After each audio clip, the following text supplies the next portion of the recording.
We are going to talk about an innovative piece of equipment, the roll forming machine, that can create TDC Flange 20 and 30 simultaneously while ensuring a fast and clean cut using a mold.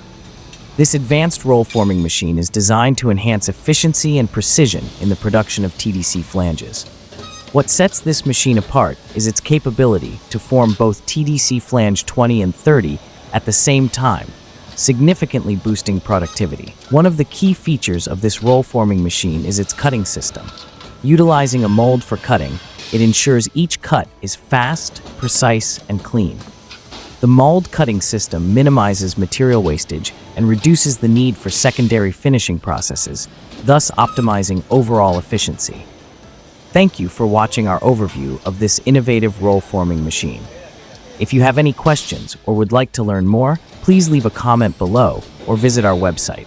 Don't forget to like, share, and subscribe for more videos on the latest industrial technologies.